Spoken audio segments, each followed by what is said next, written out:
Alright, good evening folks, it's Enforcer Matt and welcome back to another short war video, and today we have extremely positive news. We have just gotten word that the United States has just granted Ukraine permission to use long-range US-made weapons on the Russian mainland. Literally, right this minute they can now use them, and that is apparently being planned as we speak by the Ukrainian military to strike targets inside of mainland Russia right now. So that is huge news right there, and Ukraine's been asking for that permission for quite some time, and they've now been granted that permission, and it is about to go down. So that is a massive piece of news just coming out today. And also we are getting word as well that apparently Russia launched the largest attack of the war last night on Ukraine, and Ukraine scrambled their F16s and shot down a ton of incoming munitions, and also Poland raised every single F16 they had as well to protect their airspace. And finally we're getting word that down in Georgia, after the situation in Abkhazia is really kicking off, apparently the Georgians are now rioting and protesting as well, trying to reclaim their entire country from the Russians, and that is currently a developing situation as well. But with that, we're jumping into our first piece of news, which goes to Visegrad 24. And we are going to go ahead and start off here with our news about Russia's largest attack of the war on Ukraine last night, because obviously this was not good. This was actually happening right at the very end of our stream last night,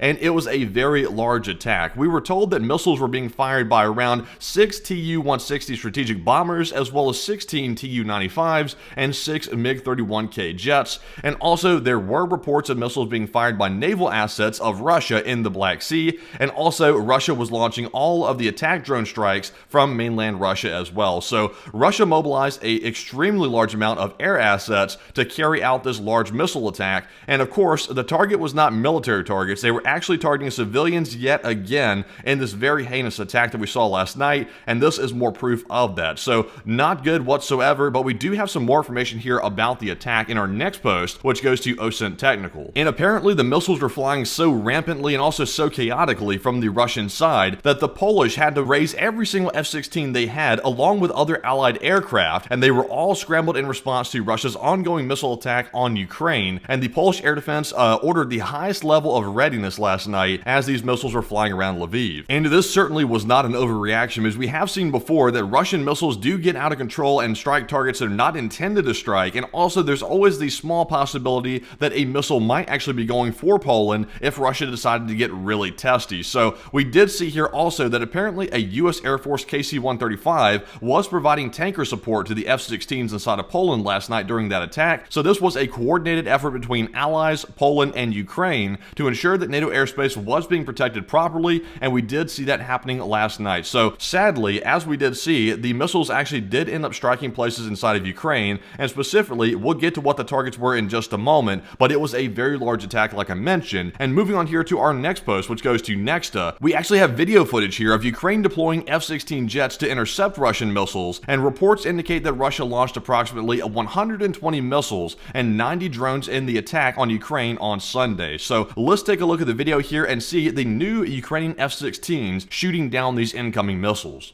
So as we can see right here in the footage, there goes a cruise missile right there in the actual video, and it is being chased and followed up by a Ukrainian F-16 jet, which will shoot it down momentarily. Sadly, the shoot down is actually not on video, but we do see here that the F-16 was engaging the missiles as they went through Ukrainian airspace. So once again, the F-16s are being used largely in a support role right now to defend Ukrainian airspace and to launch attacks far behind the lines, but we are seeing right here that they are being used to shoot down these missiles last night. So once again, the F-16s are being put to good use, and there is video evidence of that. But with that, we're moving into our next post here, which is going to go to the Kyiv Post, and we get some more information as to what the F-16s actually shot down last night. And we're told by Zelensky himself that last night the F-16 pilots of Ukraine shot down about 10 air targets in one of the first well-known uses of the F-16 in defending the skies of Ukraine. So once again, very good news that Ukraine was able to shoot down a large majority of the incoming munitions, but nonetheless several did end up hitting,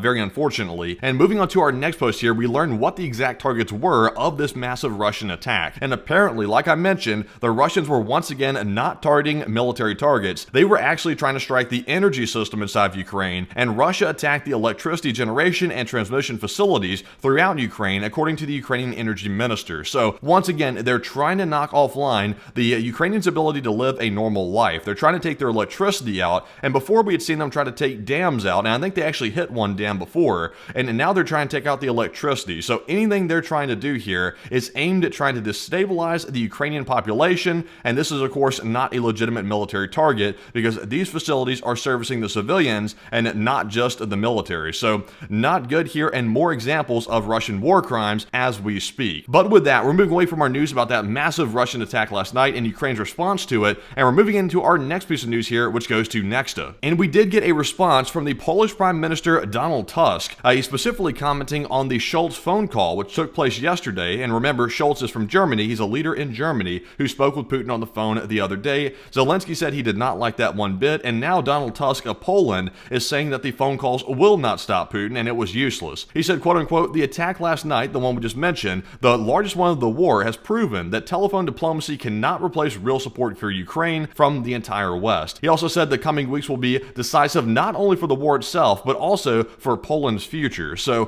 Tusk here is making a very big point that support cannot stop to Ukraine because Europe's security is still on the line, and it still cannot be understated how important it is for Ukraine to win this war, and he is once again committed to making sure that Ukraine can win it. So moving on here from Tusk's reaction to Scholz's phone call and also the telephone diplomacy, which is not working whatsoever, we're moving on to our next post here, which goes to Global Military Info. And this is by far our most positive news of probably several months actually. We have just gotten word today, like I mentioned at the beginning of the video, that President Biden has officially authorized Ukraine to deploy Army tactical missile systems, also known as ATACMS, for operations within Russian territory for the first time ever. Zelensky's been asking for this for a very long time, and everybody's been literally putting as much pressure as possible on the U.S. administration to give this permission, and we are now seeing that permission granted, and it is very, very welcome news indeed. We're seeing here that according to U.S. officials cited by the New York Times, these missiles are anticipated to target Russian and North Korean forces concentrated in the Kursk region, which is where the fighting is really heavy right now, and also the decision comes as a direct response to North Korea deploying troops to Russia to support the ongoing offensive actions against Ukrainian forces. So some people out there are going to be asking the question in the comments. I can hear them right now. They're going to say, why is this so important for Ukraine to have this ability to strike with the ATACMS inside of mainland Russia? And the issue is actually very simple. Right now, based on the boundaries that were previously drawn that the U.S. administration would not allow Ukraine to strike, there were currently some very strategic airfields that Russia used to launch these massive attacks on Ukraine's civilian population. Those air bases were off limits until today, now that the permission has been granted. So we are hearing that apparently they will target specifically the Kursk forces, the Russian Kursk forces, including the North Koreans. That is what the main target will be, but of course, Ukraine is probably going to strike those strategic air bases because they have to stop these attacks on the civilians, and the only way to do that is to level the air bases, and I think that is going to be happening very quickly, probably the next couple of days if I had to take a stab at it. But moving into our next post here, we get an idea of how far this is going to allow Ukraine to strike, and right here on this map, you can see in the yellow, this is the new area in which Ukraine can strike right into mainland Russia.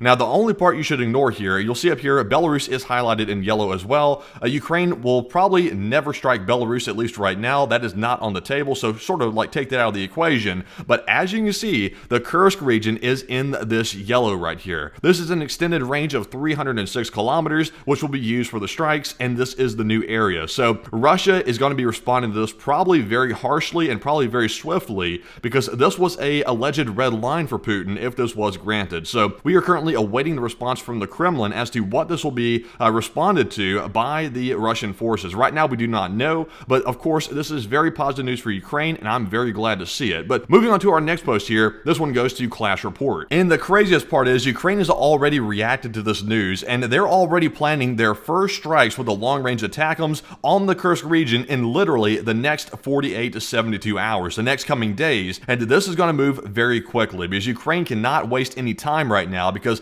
the Kursk fighting is getting very severe, and the frontline forces of Ukraine are really fighting very hard to keep the North Koreans and the Russians at bay simultaneously. So these strikes will happen very quickly, and we're going to be watching this very closely because there could be some very big developments in the coming days here, and things are about to get really heated. And also, like I said, the strikes have been authorized by the current administration of the United States. So this is about to get severe, and we are watching it super closely. But with that, we're jumping into our next piece of news here, which goes to Nexta once again. So moving away from the massive attack that was conducted last night on Ukraine, also the extremely positive news that Ukraine now can strike into mainland Russia using US-made weapons, we have some very big news coming out of Georgia, which is right right below Russia, because remember, right now Abkhazia, which is a breakaway region which is occupied by Russian forces right now, that region is currently undergoing a very large riot as the Russians try to go down and steal the property from the civilians in Abkhazia. Now we're seeing protests start growing in Georgia, the actual country itself, which is not annexed by Russia right now. There's a large-scale protest beginning there in Georgia,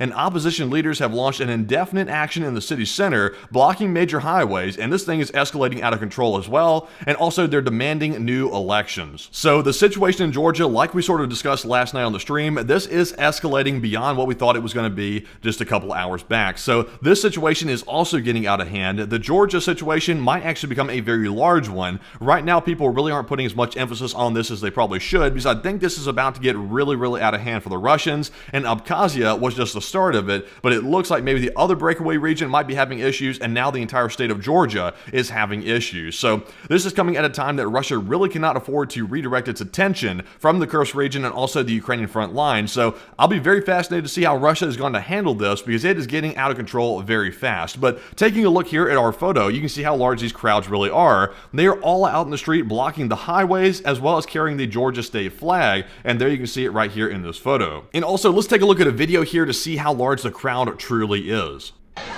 And right here you can see there is the crowd size right here. A lot of people out here, it looks like in the Georgian capital, and they are out here making their voices heard, and they are not happy whatsoever about what's happening in their country as the Russians try to basically perform a coup in several parts of Georgia. So not good at all for the Georgians, and it looks like they are getting tired of it, and they're about to start getting very testy very soon. But also we have one more video to show you from Georgia, and let's go ahead and jump on that one and take a look. And you can see right here just more protesters and people hanging out here, letting their voices be heard once again. And just to show you the absolute scale of the protest, they're even setting up, it looks like a tent here. They plan on staying overnight, so they're not leaving. And you see right here, it is getting quite large for this crowd size, and that is once again popping off in Georgia. But with that, we're moving into our next news article here, which goes to Nexta as well. And this is actually going to be our last article of the video, but this is nonetheless extremely big news also. We're getting word from Bloomberg that North Korea may send up to 100,000 troops to Russia. And another bombshell piece of news here, North Korea is thinking about ramping up its support once again, and intelligence from several G20 countries suggests that this step is not inevitable, but if it happens, the deployment will likely be gradual, involving troop rotations rather than a single large-scale deployment,